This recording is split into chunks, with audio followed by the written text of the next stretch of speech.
এখন বাজে রাত 11:15। আর রাত 11:15টার সময় আমি আমার ব্লগ স্টার্ট করছি। হ্যালো বন্ধুরা, তিফমিতা ভাক্তা ব্লগসে তোমাদের সবাইকে স্বাগত। আশা করি তোমরা সবাই ভালো আছো।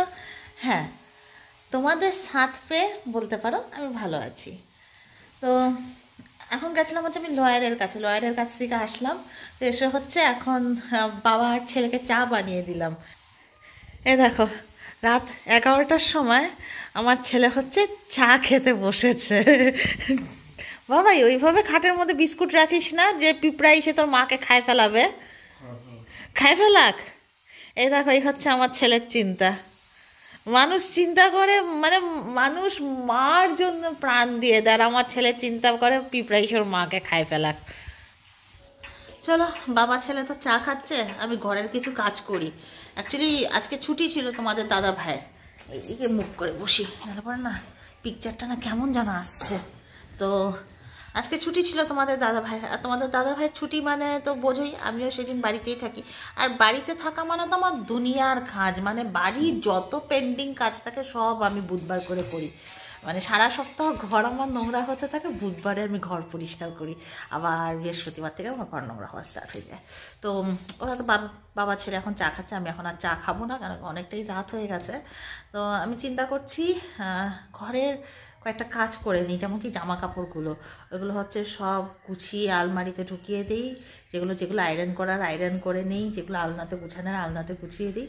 তো জামা কাপড়গুলো আমি গুছিয়ে ফেলি। এটা তো আমার জন্য একটা বিশাল বড় হেডেকের কাজ, মানে সারা সপ্তাহ জামা কাপড় জমে আর বুধবার করে আমি গুছাই।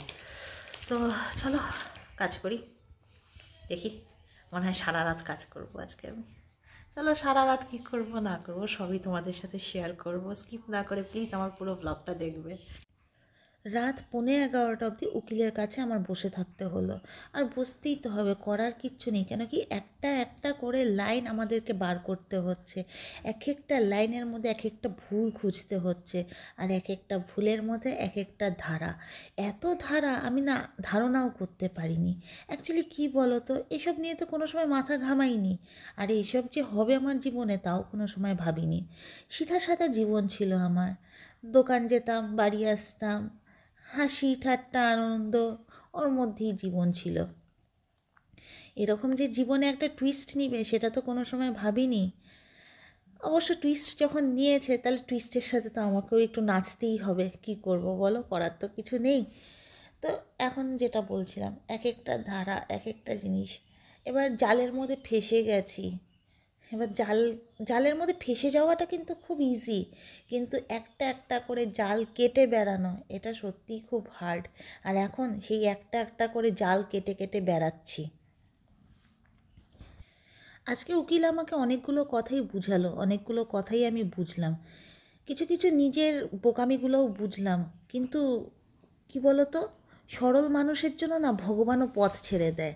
আর ভগবান আমার জন্য এত পথ ছেড়েছে যে আজকে আমি সত্যিই ভগবানের কাছে ধন্য যে এই পথগুলো তুমি আমার জন্য ছেড়েছো।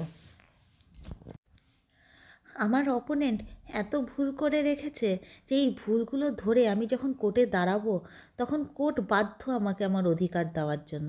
আমার অধিকার কারো কাছে ভিক্ষা চাইতে হবে না, আমি আমার অধিকার কেড়ে নিতে পারবো। আর এই মুহূর্তে আমার লয়ার বলে রেখেছে কোনো রকম কোনো হিন্ট শো করতে না। কেন কি, বাজনাটা যখন বাজবে এত জোরে বাজবে যে সবার টনক নড়ে যাবে। তাই এই মুহূর্তে কোনো রকম কোনো হিন্ট দিব না। শুধু একটাই কথা বলবো, জালিয়াতি কাজের বেসটা না খুব নরম হয়। আলনাও গুছিয়ে ফেললাম, এই শেলফটাও গুছিয়ে ফেললাম। এই দেখো না, এই স্যান্ডোটার অবস্থা ছিঁড়ে কি অবস্থা হয়ে গেছে। তো এটা হচ্ছে ফেলে দেবো এখন আমি। কেন কি, ছেঁড়া স্যান্ডো পরাটা আমার একদম পছন্দ হয় না। এবার লাস্ট একটা কাজ বাকি, সেটা হচ্ছে এই জামা কাপড়গুলো সব আয়রন করব। আয়রন করে সব আলমারিতে গুছিয়ে দিব, তাহলে পরে হচ্ছে আমার জামা কাপড় গুছানোর কাজটা কমপ্লিট। তো চলো এবার আয়রন করতে বসি।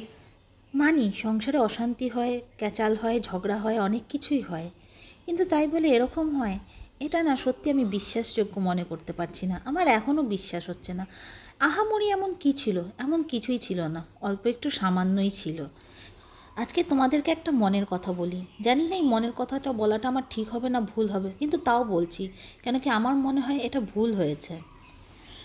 আমার বাবা কিন্তু হ্যান্ডিক্রাফট ছিল। অ্যাকচুয়ালি আমার বাবার একটা অ্যাক্সিডেন্ট হয়েছিল, বিশাল বড় অ্যাক্সিডেন্ট। তখন আমার দাদার বয়স কত হবে, হার্ডলি 12-13 বছর, তার থেকে বেশি হবে না হয়তো। ওই সময়টার থেকে ও কিন্তু এই সংসারটাকে আগলে ধরেছে। ও কিন্তু একবারের জন্য বলেনি আমি পারবো না। অ্যাকচুয়ালি সত্যি কথা বলতে গেলে আমাদের প্রতিটা ভাই বোনের গার্জিয়ান বলতে কিন্তু তখন ওই ছিল, ও ছাড়া কিন্তু কেউ ছিল না। আর আজকে ওর সাথেও যেই কাজটা হয়েছে সেটাকে আমি অন্যায়ই বলবো। কেন বলবো? আজকে ও এত কিছু করার পরও যখন নাকি ও প্রতারণার শিকার হলো, তো তার মানে তো সেটা অন্যায়ই হলো, বলো। আর ও কেন, ওর জায়গায় যদি অন্য কেউ থাকতো তাহলে পরে অবশ্য ও রেগেই যেত এই বিষয়টাতে নিয়ে। আর জানো, এই কাজগুলোতে সাপোর্ট করেছে আমাদেরই ফ্যামিলির একজন সিনিয়র মেম্বার। আর সেই সিনিয়র মেম্বার এখন সমাধান করতে যাচ্ছে। সব থেকে বড় কথা, সমাধান করতে হলে পরে নিউট্রাল হতে লাগে, পার্শিয়াল না।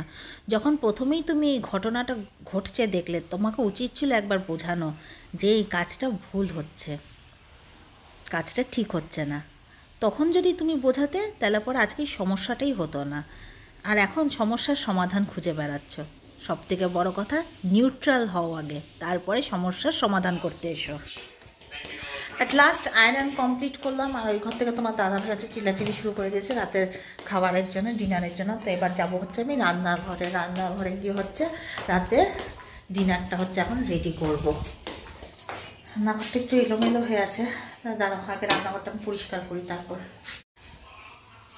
রান্নাঘরটা পুরোই এলোমেলো হয়েছিল, তো এগুলো সব একটু সেটেল করলাম। সেটেল করে এখানে হচ্ছে গরম জল বসিয়ে দিয়েছি, আটা মাখবো। আর এই যে এটা নিয়েছি, এটার মধ্যে আটাটা ঢালবো।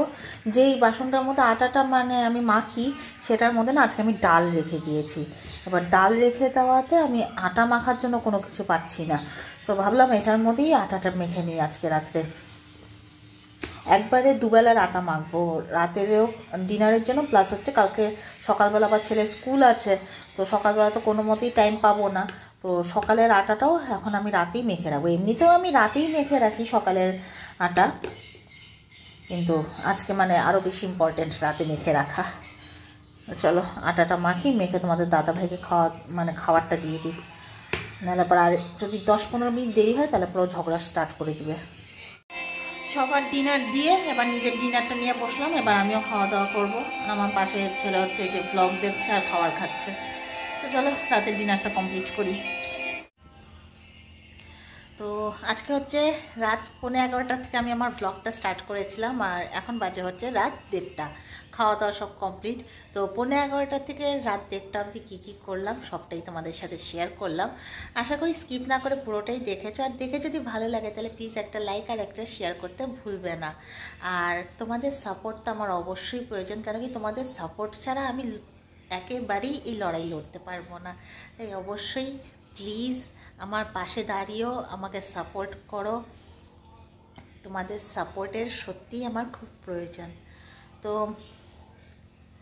আজকের ব্লগটা এখানেই এন্ড করছি। দেখা হবে আবার আরেকটা নতুন ব্লগের সাথে। ততক্ষণ অবধি তোমরা সবাই ভালো থাকো, সুস্থ থাকো, আর এভাবেই আমাকে সাপোর্ট করতে থাকো আর ভালোবাসতে থাকো। আর হ্যাঁ, একটা স্পেশাল কথা, একটা স্পেশাল পার্সনকে স্পেশাল গুড নাইট। চলো দেখা হবে আরেকটা নতুন ব্লগের সাথে।